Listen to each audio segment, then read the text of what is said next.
कभी तुमने कुत्ते को देखा है? सूखी हड्डी को कुत्ता चूसता है। सूखी हड्डी में कुछ भी नहीं, कोई रस तो निकल नहीं सकता, इसलिए चूसोगे क्या? सूखी हड्डी कोई गन्ने की पोंगरी नहीं, उसमें कुछ है ही नहीं, बिल्कुल सूखी है। कोई मांस भी नहीं लगा है आसपास, खून का धब्बा भी नहीं है, बिल्कुल सूखी हड्डी, और कुत्ता चूसता और बड़ा रस लेता है। और अगर कोई दूसरा कुत्ता उस हड्डी को छीनने आ जाए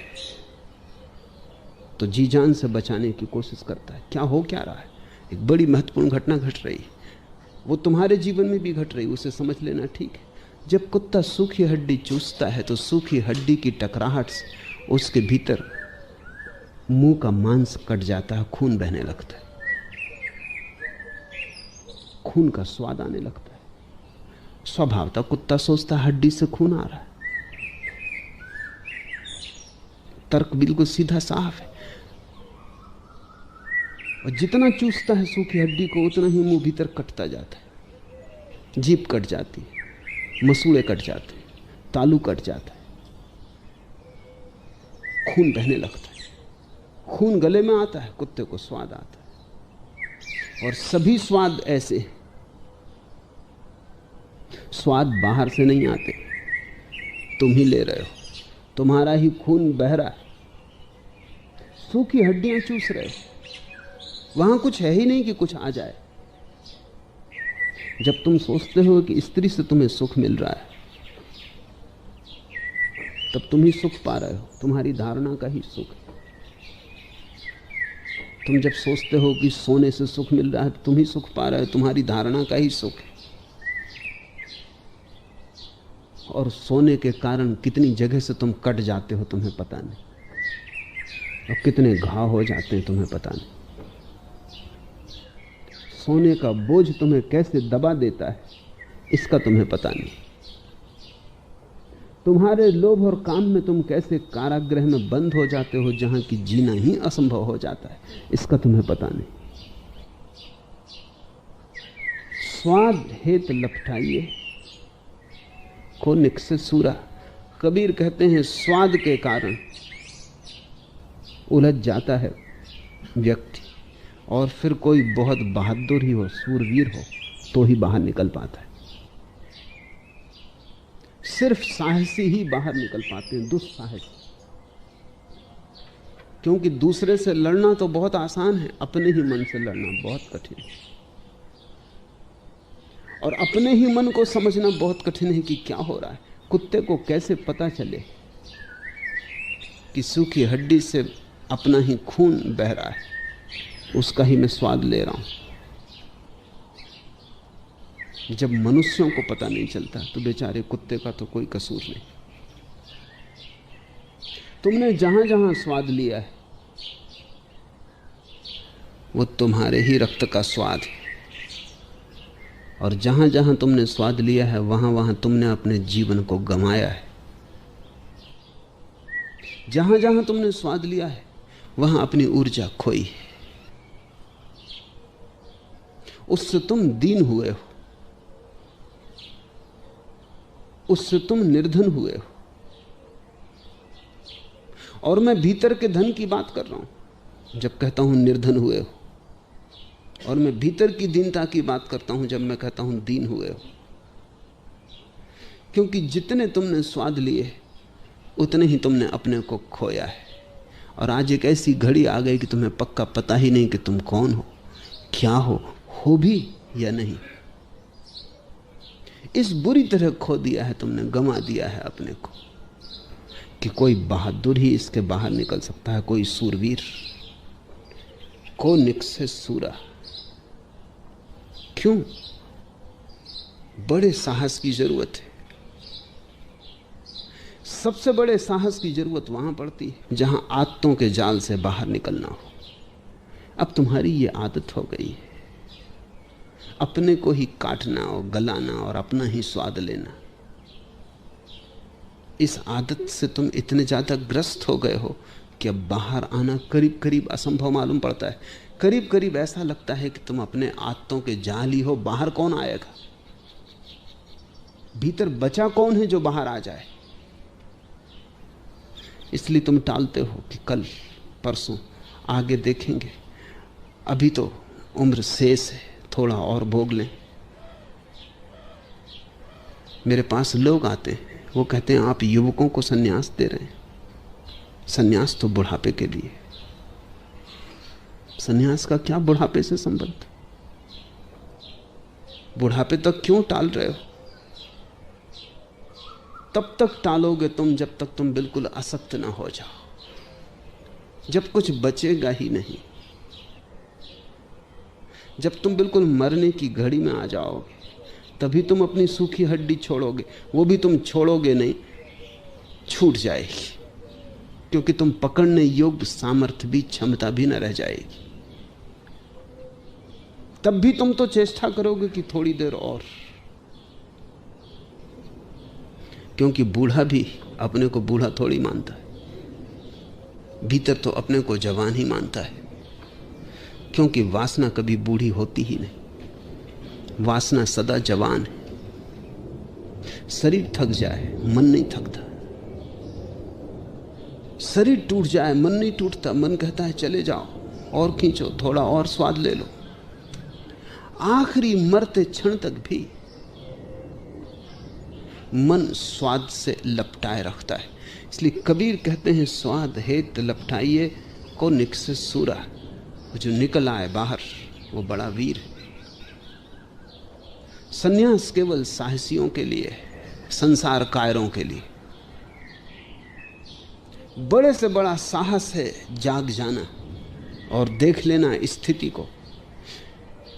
जागने में डर है, क्योंकि तुमने स्थिति में बहुत सा अतीत गंवा दिया है। ऐसा समझो कि एक आदमी आंख बंद किए कागज की नाव में बैठा सागर को पार कर रहा है, और तुम अचानक उसको कहो कि आंख खोलना, समझ ये कागज की नाव है, कहीं भी डुबा देगी। तो वो तुम्हें दुश्मन की तरह देखेगा, क्योंकि हो भला कागज की नाव, लेकिन जब तक पता नहीं है तब तक तो निश्चिंत है, तब तक तो वो नाव ही मान रहा है। अब तुमने उसे झंझट में डाल दिया, ये बता के कि ये कागज की नाव है, डूबेगी। अब मुश्किल खड़ी होगी, अब वो कपेगा और डरेगा और परेशान होगा, वो तुम पे नाराज होगा। अब तक सपना ही सही, लेकिन भरोसा तो ये था कि ठीक है पहुंच जाएंगे। धन में तुमने अपना जीवन गंवाया, आज अचानक कोई कहता है धन में कुछ भी नहीं है, तो तुम्हारा पूरा अब तक गंवाया जीवन व्यर्थ हो जाता है। एक आदमी 50 मील चल के आया और तुम कहते हो कि फिर लौटो, ये तो रास्ता ही नहीं। 50 मील वापस जाओ, वहीं से चौराहे से बदलाहट होगी, दूसरा रास्ता पकड़ना। पहला मन तो उसका तुम पर नाराज होने का होता है, क्योंकि तुम उसके 50 मील की यात्रा को खराब किए दे रहे हो। और फिर 50 मील जाना है उसे वापस,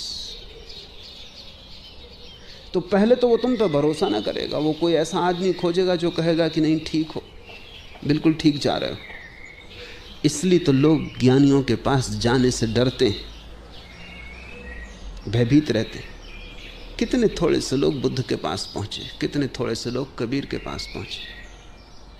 क्यों इतना बड़ा विराट संसार?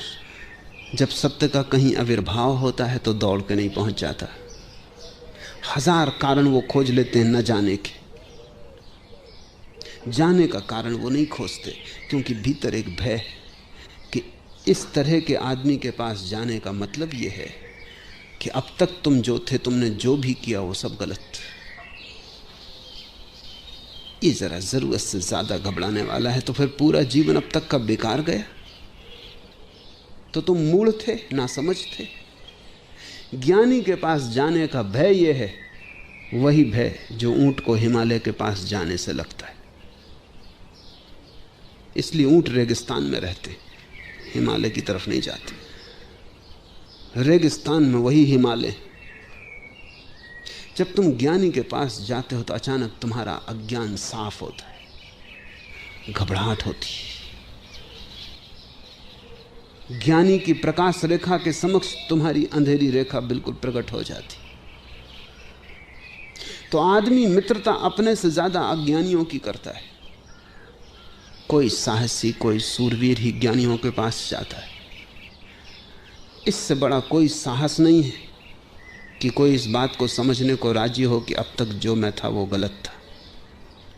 इससे बड़ा कोई साहस नहीं है कि अब तक जिस रास्ते पे मैं चला वो भ्रांत था और मैं फिर से आबासा से शुरू करने को राजी हूं। मन समझाएगा कि इतने दिन चल रही है, थोड़े दिन और बचे, अब क्यों परेशानी में पड़ते हो, थोड़े दिन और गुजार लो इसी रास्ते पर। पहुंचे नहीं पहुंचे, लेकिन पहुंचने की आशा तो बनी है। मेरे एक शिक्षक थे, आस्तिक थे, भजन कीर्तन पूजा पाठ करते। मैं जब भी गांव जाता, मुझे स्कूल में पढ़ाया था तो उनको मैं मिलने जाता, कुछ बात होती। एक बार मैं गांव गया तो उनका लड़का आ गया और मुझे कह गया कि आप घर मत आना, पिताजी ने खबर भेजी, यद्यपि वे दुखी हैं लेकिन असमर्थ हैं, आप घर मत आना। मैंने कहा एक बार तो आऊंगा, कम से कम ये पूछने की मामला क्या है, फिर कभी नहीं आऊंगा। मैं गया तो वो रोने लगे और उन्होंने कहा कि वर्ष तुम्हारी राह देखता हूं कब आओगे, पर मैं बूढ़ा आदमी हूं और तुम सब गड़बड़ कर देते हो। मेरी पूजा ठीक चलती है, प्रार्थना ठीक कर लेता हूं, मंदिर जाता हूं, उपवास करता हूं, और अब बूढ़ा आदमी हूं और तुम जब आते हो तो तुम सब गड़बड़ कर देते हो कि इस पूजा से कुछ भी ना होगा, ये प्रार्थना व्यर्थ है, ये उपवास क्यों अपने को भूखा मार रहे हो। और तुमसे मैं भयभीत हो गया और अब मेरी मौत करीब है, कृपा करके अब तुम मुझे मत डगमगाओ, मैं जैसा हूं, क्योंकि अब इस क्षण में नए रास्ते पर जाना मुश्किल है। अब तुम मुझे आश्वस्त मर जाने दो, नहीं तो मरते वक्त भी तुम्हारी आवाज़ मुझे सुनाई पड़ती रहेगी कि ये गलत है, जिंदगी मैंने ऐसी गंवा दी। तुम मुझे कम से कम भरोसा दो, तुम मुझे कहो कि सब ठीक है। मैंने उन्हें कहा क्रांति के लिए समय की जरूरत ही नहीं, एक क्षण में क्रांति हो सकती है, क्योंकि यह क्रांति समय के बाहर की घटना है। तो तुम ये मत सोचो कि जिंदगी भर गंवा दी, तो अब एक क्षण में, अब थोड़े से दिनों में, थोड़ा सा समय जो हाथ में बचा है, हाथी तो निकल गया, पूंछ ही बची, अब कैसे बदलाहट होगी। तुम ये बात ही छोड़ो, 100 साल अंधेरा रहा हो घर, दिया जलाओ, एक क्षण में अंधेरा विलीन हो जाता है। इससे भयभीत मत रहो कि अब 100 साल दिया जलाना पड़ेगा, तब 100 साल का पुराना अंधेरा दूर जाएगा। ये गणित यहाँ लागू नहीं है।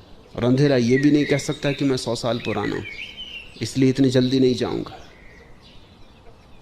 एक क्षण में घटना घट सकती, लेकिन मन गणित करता है और मन कहता है अब आखिर में आश्वस्त मर जाने दो। आश्वस्त तुम मर ही नहीं सकते, क्योंकि तुम्हें खुद ही भरोसा नहीं, और मैं तुम्हें नहीं डिगा रहा हूं, तुम खुद ही जानते हो कि तुम जो कर रहे हो वो थोथा है, अन्यथा मैं कैसे डिगाऊंगा। गलत करने वाला बिल्कुल भली भांति जानता है, कितना ही समझाए, कितना ही अपने को उलझाए, कितना ही शब्दों का जाल रचे, सांत्वना का घर बनाए, गलत करने वाला गहन तल पे जानता है कि गलत हो रहा है। मुल्ला नसरुद्दीन मर रहा था, जिंदगी भर अल्लाह का नाम लिया, प्रार्थना, पूजा, मस्जिद, कुरान का पाठ किया नियमित, और मरते वक्त आखिरी क्षण में उसने जोर से कहा कि हे शैतान, हे अल्लाह, कृपा कर। पास खड़े मौलवी ने पूछा कि नसरुद्दीन मरते वक्त ये क्या कह रहे हो? उसने कहा कि अब सच्ची बात ही कह दूं, मुझे पक्का नहीं है कि अल्लाह मालिक है दुनिया का कि शैतान, और कभी पक्का नहीं रहा, और मरते वक्त दोनों को राजी कर लेना उचित है, जो भी हो। ये मौका कोई जिद करने का नहीं।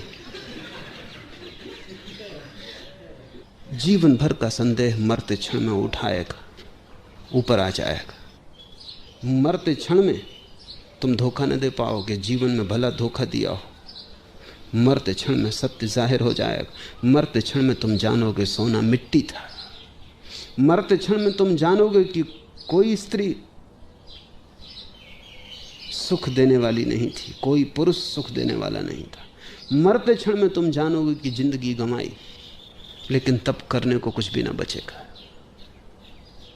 सूरवीर वही है जो मरने के पहले मरने की हिम्मत रखता है। और क्या मतलब होता है सूरवीर का? कायर किसको कहते हो तुम? कायर उसको कहते हो कि जहां भी मरने की बात उठी कि वो भागा, उसने पूंछ दबाई। सूरवीर वही है जो जीवन के लिए जीवन को दांव पे लगा सकता है। सूरवीर का अर्थ जो जीवन के लिए जीवन को गंवा सकता है, जो मरने के लिए भी तैयार है, जिसकी तैयारी में आखिरी तैयारी सम्मिलित है, मरने की तैयारी। और हम पढ़ेंगे आगे, कबीर कहते हैं कि जो जीते जी मरने की कला जानता है वही केवल परमात्मा को उपलब्ध होता है। मरते तो सभी हैं मरते वक्त। सन्यासी वही है जो मरने के पहले मर जाता है और जो कह देता है इस जीवन में कोई सार नहीं, इस जीवन के लिए मैं मरा हुआ मैं एक नया जीवन की शुरुआत करता हूं और एक नए प्रकाश पथ की यात्रा। बाहर खोज कर देख लिया, नहीं कुछ पाया। अपने ही मन की भ्रांतियां थीं, अपने ही मन का फैलाव था। अब पसारा वापस उठा लेता हूं, जाल उठा लेता हूं, अब भीतर की यात्रा पर चलता हूं। अंतर यात्रा निर्णय है साहस का। बाहर की तरफ तो सभी जाते हैं, भीतर की तरफ कोई सूरवीर। बाहर की तरफ तो पशु भी जाते हैं, पक्षी भी जाते हैं, पौधे भी जाते हैं। तुम्हारा कुछ गुण गौरव नहीं कि तुम बाहर की तरफ जाते हो। भीतर की तरफ न पशु जाते हैं, न पक्षी जाते हैं, न पौधे जाते हैं। केवल मनुष्य जा सकता है। सभी मनुष्य नहीं जाते, कोई सूरवीर जा सकता है। अंतर यात्रा सबसे कठिन यात्रा है। चांद पर पहुंचना आसान, क्योंकि वो भी बाहर की यात्रा है। गौरी शंकर पर चढ़ जाना आसान, क्योंकि वो भी बाहर की यात्रा है। अपने भीतर आ जाना सबसे कठिन यात्रा है, क्योंकि उस भीतर आने में तुम्हें अपने जन्मों जन्मों के आत्तों के जाल तोड़ने पड़ेंगे। जन्मों जन्मों के स्वाद व्यर्थ हैं, ऐसे जानने की क्षमता जुटानी पड़ेगी। और अब तक तुमने जो भी किया वो सपना था। इसे झेल लेने की हिम्मत बड़ी से बड़ी हिम्मत है। मैं अब तक गलत था, जन्मों जन्मों तक गलत रहा। ऐसी जिसकी प्रतीति सघन हो जाती है, उसके जीवन में सही की शुरुआत हो गई। सत्य की तरफ पहला कदम उठा। जिसने जान लिया कि मैं अज्ञानी हूं, उसने ज्ञान के मंदिर की तरफ पहला कदम उठा लिया।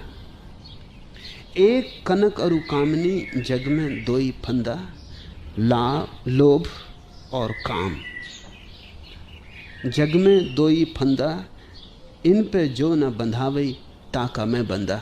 और कबीर कहते हैं मैं उसके पैर दाबूं जो इन दो में न बंधे, मैं उसका बंदा। देह धरे इन माही बास, कहूं कैसे छूटे। लेकिन सवाल यह है कि देह में रहते हुए, देह में बसते हुए इनसे कैसे संबंध छूटे। लोभ, काम, ये बड़ा गहन है। क्योंकि देह में हम हैं ही इसीलिए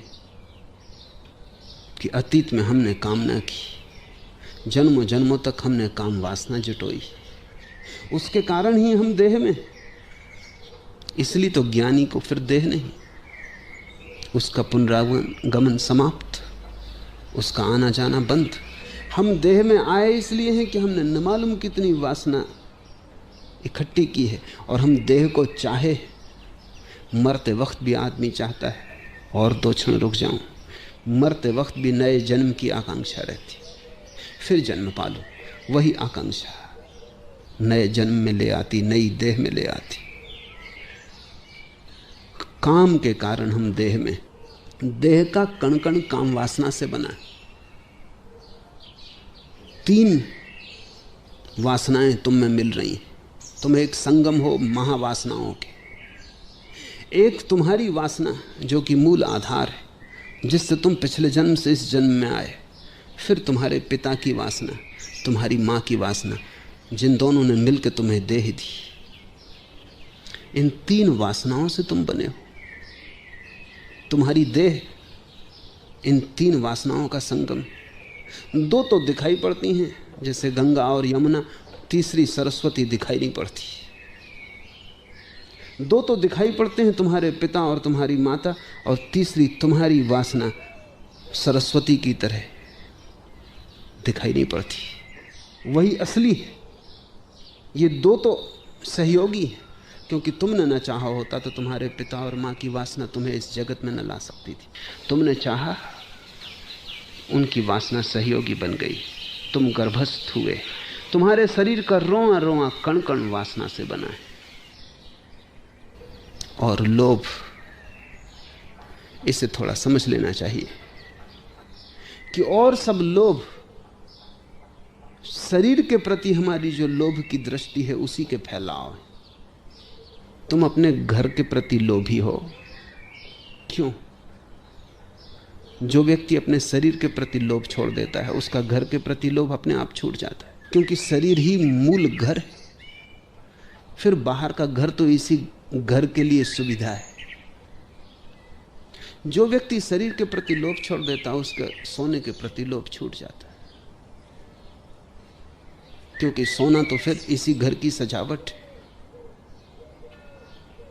और जो इस शरीर के प्रति लोभ छोड़ देता है, धन संपत्ति से उसका लोभ अपने आप छूट जाता है, क्योंकि उन सब का उपयोग इस शरीर के लिए ही है।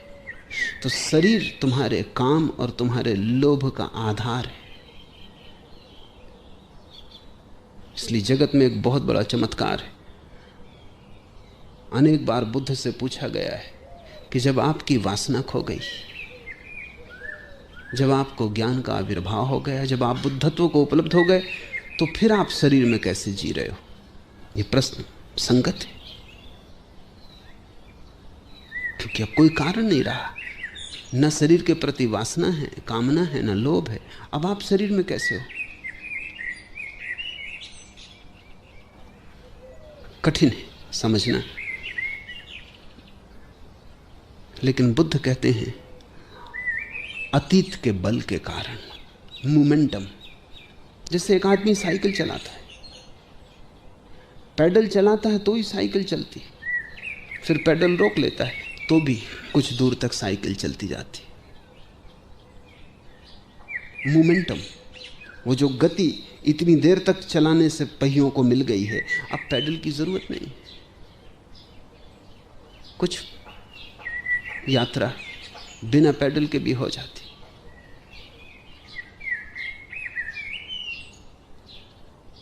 शरीर, लोभ और काम, ये 2 उसके पैडल,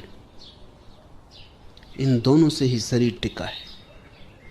इसलिए बुद्ध पुरुष भी जी जाते हैं थोड़े दिन, लेकिन उनका जीना बड़ा कठिन हो जाता है।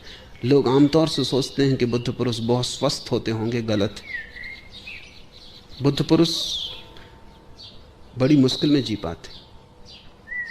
जैसा तुम्हें पता होगा, अगर तुम साइकिल चलाते हो, चलती है लेकिन कब गिरी। बिना पैडल के भी थोड़ी चलती है, लेकिन कभी भी गिरना बना रहता है। बुद्ध पुरुष का संबंध शरीर से तो टूट जाता है। अब वो शरीर में ऐसे है जैसे नहीं है। ऐसे जैसे तुम वृक्ष की जड़ें उखाड़ लो तो भी 2-4 दिन हरा रह जाता है, बस। जड़ें तो टूट गई हैं जमीन से, लेकिन वृक्ष 2-4 दिन हरा रह जाता है। इतनी संचित जल राशि उसके भीतर है जिससे हरा रह जाता है। संचित बल है अतीत का जिससे हरा रह जाता है। बुद्ध भी, महावीर, रमन, रामकृष्ण कैंसर से मरे, रमन भी कैंसर से मरे। बड़ी हैरानी मालूम होती कि रमन और रामकृष्ण जैसे व्यक्ति अगर कैंसर से मरते तो बड़ा अन्याय है। अन्याय वगैरह कुछ भी नहीं, सीधी बात साफ है कि अब शरीर में कोई भीतरी बल नहीं है, किसी तरह चल रहा है। इसलिए किसी भी तरह की बीमारी के लिए आधार हो सकता है, क्योंकि भीतर का धक्का तो अब बंद हो गया है। अब तो पुराने धक्के पर चल रहा है। ऐसा समझो कि मूलधन तो चुक गया है, ब्याज से जी रहा है। देह धरे इन माही बास कहूं कैसे छूटे। और फिर देह है, काम और लोभ से बना उसका सारा रूप है, आकार है, फिर कैसे इनसे संबंध छूटे। सूत्र याद रख लेना, शिव भय ते उबरे जीवत ते लूटे। जो मुर्दे की भांति हो गए वे उबर गए, और जो जिए वे लूटे। शिव भय ते उबरे, शव हो गए जो, वे उबर गए। जीवत ते लूटे, और जो जीते रहे वे लुट गए। जीसस ने कहा है, बचाओगे खो दोगे। खोने को राजी हो, कोई तुमसे छीन नहीं सकता। जियोगे मरोगे, मरने को राजी हो, अमृत तुम्हारा है।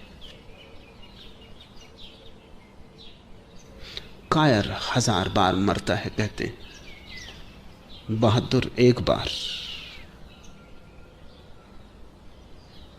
कायर रोज मरता है, मरने से डरा रहता है, हर घड़ी मौत मालूम होती।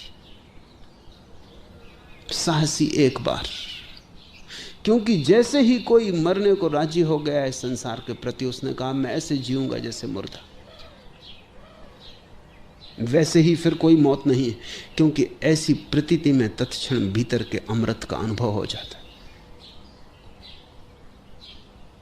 मरने की कला धर्म है। इसलिए मैं कहता हूं कि मैं मृत्यु सिखाता हूं, कुछ और सिखाने योग्य है भी नहीं। जीवन तो तुम सीखे ही हो, जरूरत से ज्यादा सीख गए हो। इतना सीख गए हो कि अब उसको अनसीखा करना मुश्किल हो रहा है। मृत्यु सीखनी है। धर्म मृत्यु की कला है, और तुम चाहो तो कह सकते हो अमृत की कला भी, क्योंकि इधर मरे उधर अमृत हुए। इधर तुमने संसार की तरफ से आंख बंद की कि अपनी तरफ आंख खुली, और आंख एक ही तरफ खुल सकती, या तो बाहर देखो या भीतर। दोनों तरफ एक साथ न देख सकोगे। कैसे देखोगे? दृष्टि या तो बाहर जा रही तो तुम बाहर यात्रा कर रहे हो, तब अपनी तरफ पीठ, इसलिए अमृत का पता नहीं चलता कि तुम कौन।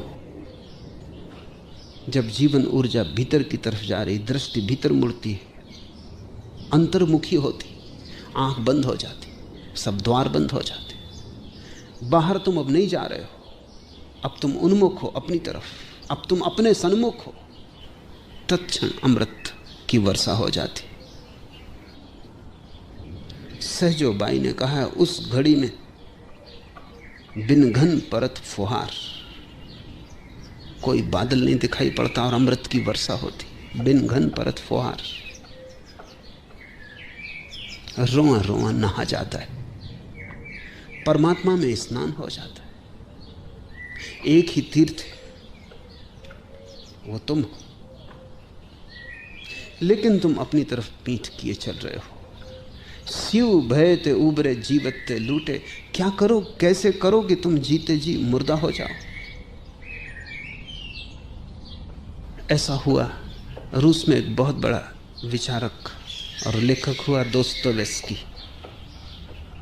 वो जब जवान था तो क्रांति के कारण पकड़ा गया और जार ने उसे मृत्यु का दंड दिया। 10 और साथी थे, सबको मृत्यु का दंड मिला। एक दिन सुबह 6 बजे उनको गोली मार देने का तय था। गड्ढे खोद दिए गए, 10 को गड्ढों के ऊपर खड़ा कर दिया गया। सैनिक संगीने लेकर खड़े हो गए। चर्च की घड़ी में देख रहे हैं कि जैसे 6 का घंटा बजे और कांटा 6 बजाए, गोली मारती जाए। एक एक पल भारी हो गया होगा। 5 मिनट बचे, 4 मिनट बचे, 2 मिनट बचे, कि 1 मिनट बचा, कि अब सेकंड सेकंड का हिसाब होने लगा होगा। सबकी आंखें घड़ी पे टकी। 6 बजे घड़ी का घंटा हुआ। गोली चलती इसके पहले एक घुड़सवार आया, भागा हुआ, संदेश दिया कि मृत्यु की सजा आजीवन कारावास में बदल दी गई है। लेकिन जैसे ही 6 की घड़ी का घंटा बजा, एक आदमी तो गिर गया, ये सोच के कि मर गए, खत्म हुआ मामला। एक आदमी तो गिर गया, खबर दे दी गई कि घबराएं मत, आजीवन कारावास में बदल दी गई है सजा। लेकिन वो आदमी जिंदगी भर जिंदा रहा, लेकिन और ही ढंग से जिंदा रहा। वो लोगों से कहता मैं तो मर गया। लोग उसे पागल समझते, लोग उसका मजाक उड़ाते, लेकिन उसकी आदमी की जिंदगी में क्रांति हो गई। न लोभ रहा, न मोह रहा, न कोई लगाव रहा, न कोई आसक्ति रही। रहता, चलता, उठता, बैठता, काम करता, लेकिन जब भी कोई उससे पूछता तो वो कहता कि फला तारीख को सुबह 6 बजे मैं मर गया। अचानक वो आदमी संन्यास्त हो गया। दोस्तोवस्की भी उनमें एक था, उसने भी लिखा है कि उस घड़ी के बाद मैं दूसरा ही आदमी हो गया, क्योंकि पक्का ही मान लिया था कि मौत होने ही वाली है। 6 बजते बजते साफ हो गया था कि बस खत्म हो गए। फिर बच गए, लेकिन उस घड़ी जो खत्म होने का भाव हो गया वो क्रांति ले आया। संन्यास्त ऐसी ही भाव दशा है कि तुम्हारा बोध एक ऐसी जगह आ जाए जहां तुम इस बात को ठीक से समझ लो कि इस जिंदगी में कुछ भी पाने जैसा नहीं, इस जिंदगी में सिवाय मौत के और कुछ मिलता ही नहीं। बोध इतना सघन हो जाए कि तुम अपने हाथ से ही कह दो कि हम मर गए, उसी दिन से तुम जल में कमलवत हो जाओगे, चलोगे, काम करोगे, उठोगे, बैठोगे, लेकिन जीवन का जो स्वाद है, जो रस है, वो खो जाएगा। बाहर की तरफ जो दौड़ है वो मिट जाएगी। रहे तो ठीक, न रहे तो ठीक, सब बराबर हो जाए। कभी इसका छोटा सा प्रयोग करो, एक 7 दिन के लिए सही, कि 7 दिन के लिए ऐसे जियोगे जैसे मर गए। कोई गाली देगा तो क्रोध का कोई उपाय नहीं, क्योंकि तुम मर गए। कोई जेब से पैसे निकाल ले तो क्या करोगे? ऐसा हुआ कि मुल्ला नसरुद्दीन अपनी पत्नी से पूछता था कि इस बात का पक्का कैसे होता होगा जब आदमी मर जाता है, उसको खुद के मैं मर गया। वो कभी कभी बड़े दार्शनिक सवाल उठा लेता। पत्नी ने कहा सिर ना खाओ और बेकार की बातें मत उठाओ, जब मरोगे तब पता चल जाएगा, हाथ पैर ठंडे हो जाएंगे। अब और क्या कहे। एक दिन गया था जंगल में लकड़ी काटने, सर्दी के दिन थे और ठंडी हवा चल रही थी, हाथ पैर ठंडे होने लगे। उसने कहा मारे गए। कुल्हाड़ी नीचे पटक के, जैसा कि मुर्दा आदमी को करना चाहिए, वो जल्दी से लेट गया। अपने गधे को जिस पर लकड़ी ले जानी थी वो उसने वृक्ष से बांध रखा था, वो लेट गया, आंखें बंद कर ली। उसने कहा अब कुछ करने को नहीं बचा, मामले ही खत्म, हम घर खबर भी नहीं भेज सकते, कोई है भी नहीं, और हाथ पैर ठंडे हो रहे हैं, जाहिर है पत्नी ने ठीक कहा था, वो बिल्कुल मर गया। तभी 2 भेड़िए आ गए और उन्होंने हमला किया गधे पर। मुल्ला नसरुद्दीन ने कहा क्या कर सकता हूँ, काश आज जिंदा होता है तो ये भेड़िए मेरे गधे के साथ ऐसा व्यवहार न कर पाते, मगर अब बात खत्म हो गई। अगर तुम 7 दिन के लिए भी सोच लो कि मर गए, तुम्हें जीवन का एक नया दर्शन होगा। कोई गाली देगा, तुम सुनोगे, करोगे क्या? जब मर जाओगे और कब्र में पड़े रहोगे और कोई आदमी आके गाली देगा तो क्या करोगे? च्वांग तजू एक मरघट से निकलता था, एक खोपड़ी में लात लग गई, किसी की खोपड़ी पड़ी थी, उसने बड़ी क्षमा मांगी। उसके शिष्यों ने कहा क्या नासमझी कर रहे हो, बुढ़ापे में सठिया गए, इस खोपड़ी से क्या माफ़ी मांगनी? च्वांग तजू ने कहा ये कोई छोटे लोगों का मरघट नहीं, सिर्फ राजा महाराजा यहाँ दफनाए जाते हैं, पता नहीं कौन हो और पीछे झंझट दे। अरे उन्होंने कहा ये मर चुका है, इसकी राजा हो कि महाराजा की भिखारी सब बराबर, मौत बिल्कुल समाजवादी। तुम इसकी फिक्र छोड़ो, तुम्हारा दिमाग खराब हो गया। इतने बड़े ज्ञानी पुरुष, लेकिन चौंग-तसू खोपड़ी को साथ ले आया। जिंदगी भर उसने उसको अलग ना किया, उसको हमेशा बगल में रखे रहता। लोग कहते कि जरा अच्छा नहीं मालूम पड़ता, भद्दा लगता, ये आप क्या करते हो? चौंग-तसू कहता इससे मुझे याद बनी रहती कि आज नहीं कल मेरी खोपड़ी मरघट में पड़ी होगी। तुम जैसे लोग निकलेंगे तो माफ़ी भी नहीं मांगेंगे, पैर मार देंगे और मैं कुछ भी ना कर सकूंगा। तो क्या फ़र्क है, आज भी कोई सिर में मार जाता है तो मैं इस खोपड़ी की तरफ देख लेता हूँ। खोपड़ी तो यही है, अभी चमड़ी से ढकी है, कल चमड़ी से ढकी नहीं होगी, और क्या फ़र्क होगा। और जब जिंदगी तो 70 साल की, 80 साल की, बहुत बहुत, और खोपड़ी पड़ी रहेगी न मालूम कितनी सदियों तक मरघट में। कितने लोग निकलेंगे, कितने लोग ठोकर मारेंगे, कोई क्षमा भी न मांगेगा। जब अनंत काल तक ये व्यवहार होना ही है तो 70 साल के लिए क्यों व्यर्थ का विवाद उठाना। 7 दिन के लिए भी अगर तुम तय कर लो, तुम दोबारा वही आदमी ना हो सकोगे। खेल खेल में भी अगर तुम ये तय कर लो 7 दिन के लिए मैं मर गया हूं, तो भी तुम पाओगे कि एक नई समझ का जन्म हुआ। लेकिन जो लोग जीवन के अनुभव से जान के मृतवत हो जाते हैं, उनका तो कहना क्या। तब वे जीते हैं जहां तुम जी रहे हो, तुम जैसे ही जीते हैं, सब काम करते हैं, जो जरूरी है वो होता है, लेकिन उनके जीवन में फिर उन्माद नहीं रह जाता। लोभ, काम, क्रोध उनके जीवन से तिरोहित हो जाते हैं। क्योंकि लोभ, काम, क्रोध तो जीवन की आकांक्षा के हिस्से, जीवेषणा, लस्ट फॉर लाइफ, वो जो जीने की आकांक्षा है, वही तो लोभ, काम, क्रोध बन गई है। और जब तुम अपने तरफ से ही मर रहे, अपनी मौज से ही मर रहे, तो कैसा लोभ, कैसा काम। कुछ करना नहीं पड़ता, वे अपने आप ही खो जाते। इसलिए इसको मैं कहता हूं कुंजी। स्यू भय ते उबरे, जीवते लूटे। एक एक सु मिल रहा, तिन ही सच उपाया।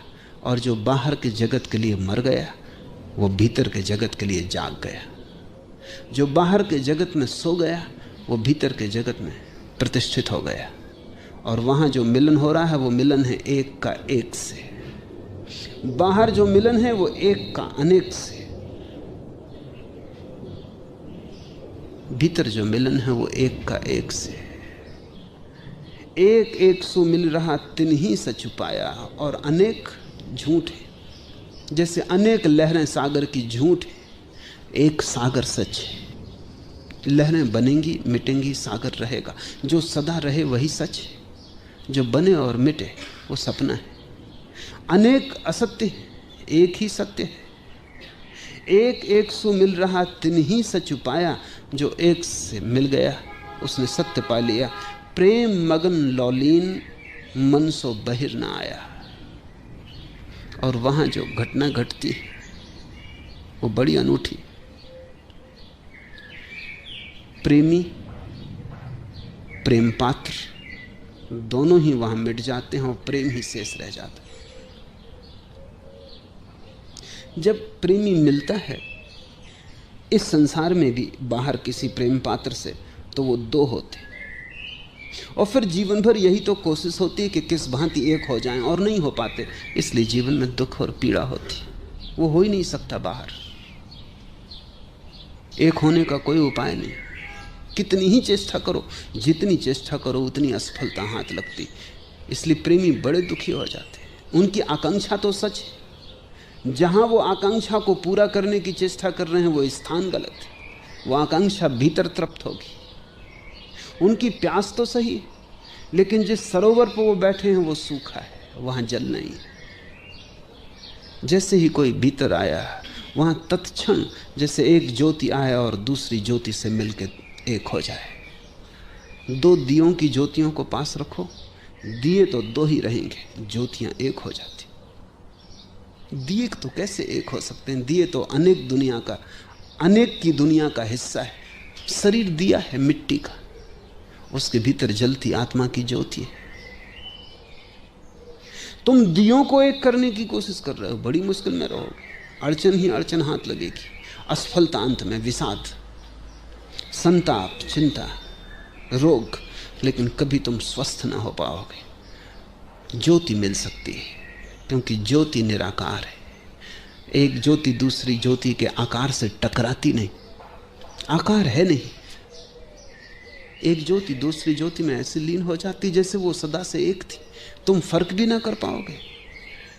गंगा और जमुना भी मिलती हैं तो तुम फर्क कर सकते हो कि ये रही गंगा, ये रही जमुना, रंग अलग अलग। लेकिन जब दो ज्योतियां एक से मिलती हैं तो तुम कोई फर्क ना कर पाओगे।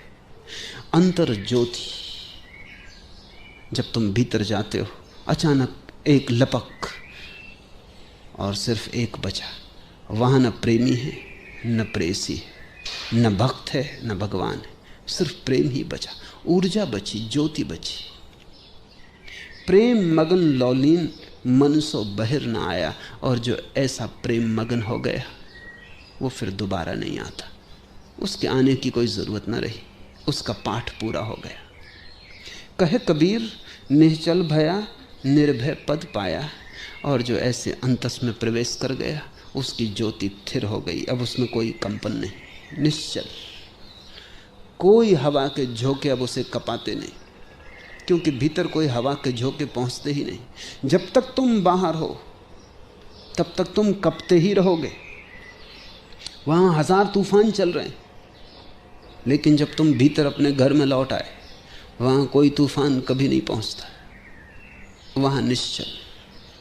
कहे कबीर निश्चल भया निर्भय पद पाया। और जब चेतना निश्चल होती तभी निर्भय होती, उसके पहले निर्भय हो नहीं सकती, भय से कपती रहती। संसार ता दिन का गया सतगुरु समझाया।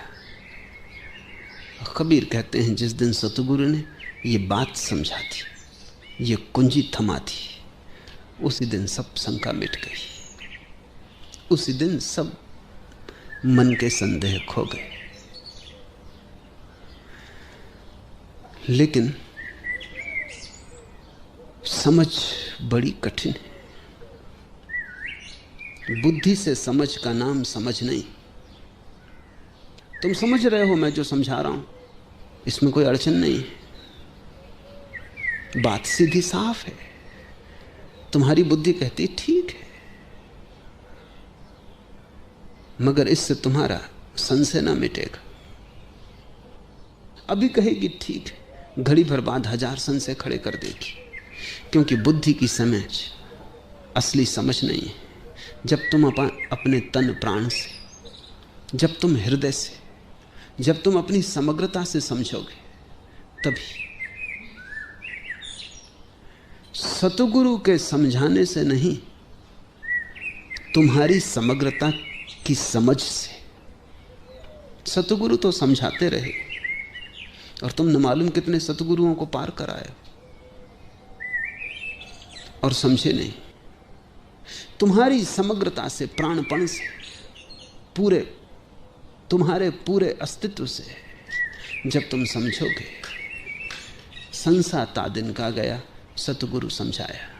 समझाने को कुछ है भी नहीं, छोटी सी बात है, कस्तूरी कुंडल बसे। आज इतना है।